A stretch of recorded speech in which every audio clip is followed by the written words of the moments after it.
लेकिन सत्ताएं जो हैं परिवर्तित होते रहना चाहिए मेरे हिसाब से। नमस्कार दोस्तों, एक बार फिर आपका रियल भारत न्यूज़ में स्वागत है। और आज मैं पहुंचा हूं, एक भैया जी हैं यहाँ पे। तो इनका एक ये शोरूम है यहाँ पे।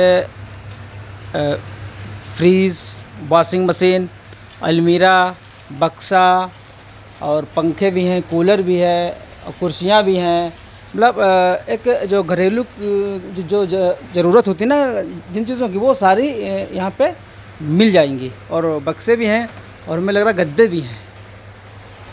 तो आइए ज़रा भैया से बात करते हैं। क्या नाम है भाई साहब? सुदीप सरन। तो जो आप बिज़नेस करते हैं, तो ये आपको कहाँ से प्रेरणा मिली कि मुझे बिज़नेस करना चाहिए? प्रेरणा कहीं से नहीं मिली है, खाली हैं तो बिजनेस कर लिए। नहीं, खाली क्या, कुछ आपने पढ़ाई वगैरह तो की होगी? हाँ, पढ़ाई की है, बीटेक है, एमए सोशियोलॉजी है, तैयारी चल रही है, किताबें रखी हुई हैं हमारी। अच्छा, आप अच्छा, हाँ, बहुत सारी बुक्स रखी इधर।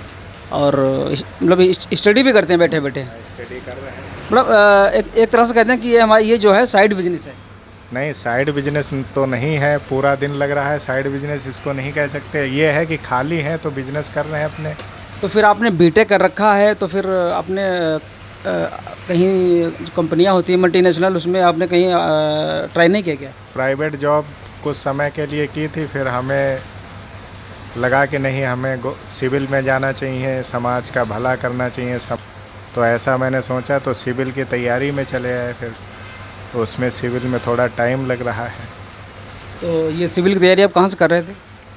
हम 2020 तक तो दिल्ली रहे हैं, दिल्ली से किए मुखर्जी नगर में। फिर उसके बाद हमारे ग्रैंडफादर एक्सपायर हो गए, उसके बाद से हम घर पे हैं।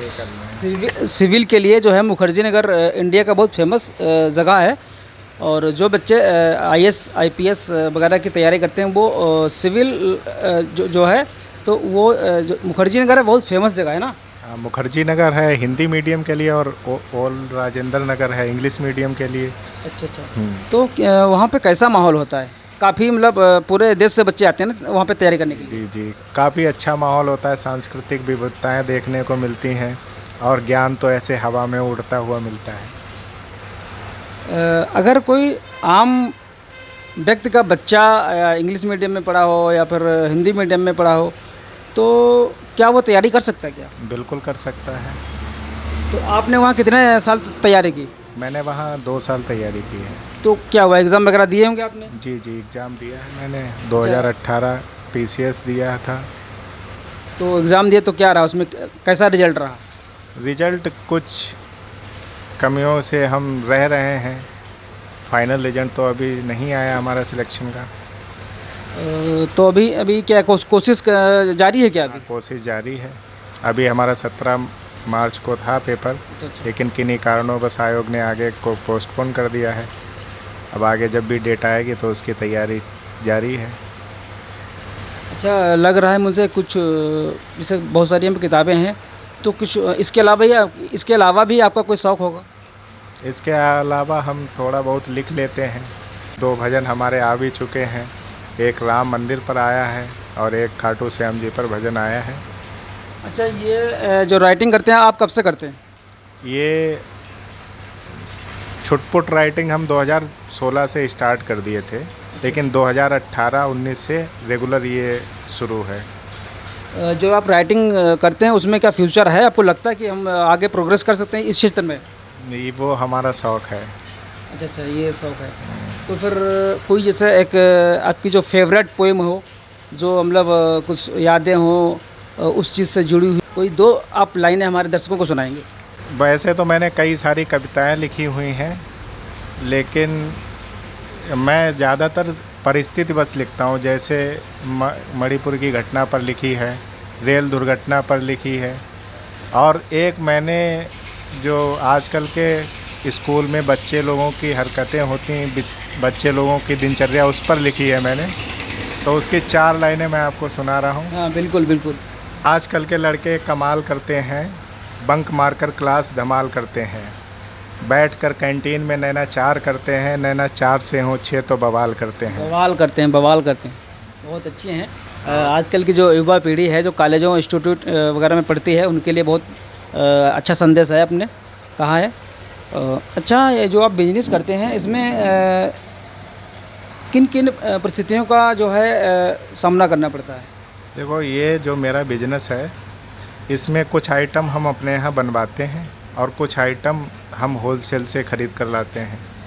तो जो आइटम बनवाते हैं उसमें परेशानियाँ ये होती हैं कि जैसे कारखाने में लेबर की व्यवस्था करना, टाइम पर लेबर मिल जाए, और असल में ये हमारा काम सीजनली है, कुछ समय चलता है बाकी समय बंद रहता है। तो उस समय, जिस समय चलता है उस समय भीड़ रहती है ज़्यादा, तो उस समय लेबर की समस्या।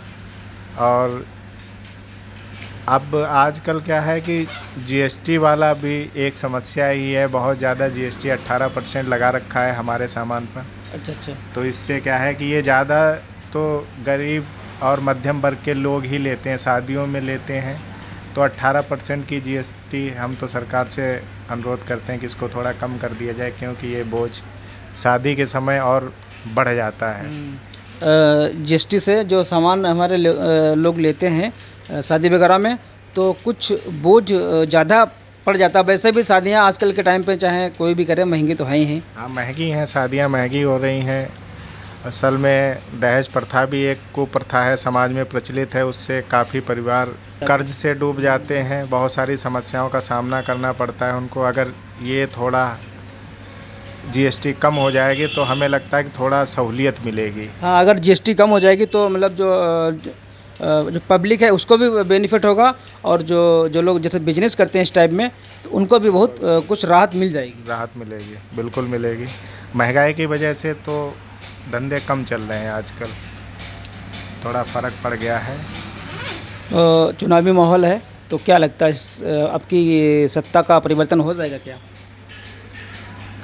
वैसे ये तो हम नहीं क्लियर बता सकते हैं सत्ता परिवर्तन होगा या नहीं होगा, लेकिन सत्ताएं जो हैं परिवर्तित होते रहना चाहिए मेरे हिसाब से। क्योंकि अगर कोई भी पार्टी या कोई भी व्यक्ति लगातार सत्ता पे बने रहेगा तो उसके तानाशाही होने की आशंका बनी रहती है। अगर सत्ता परिवर्तित होती रहेगी तो डर रहता है एक कि तानाशाही प्रवृत्ति नहीं देखने को मिलेगी, और हर किसी को मौका मिलना चाहिए, हम तो यही कहेंगे। सही बात है, सबको मौका मिलना चाहिए, सबको अपना टैलेंट दिखाना चाहिए।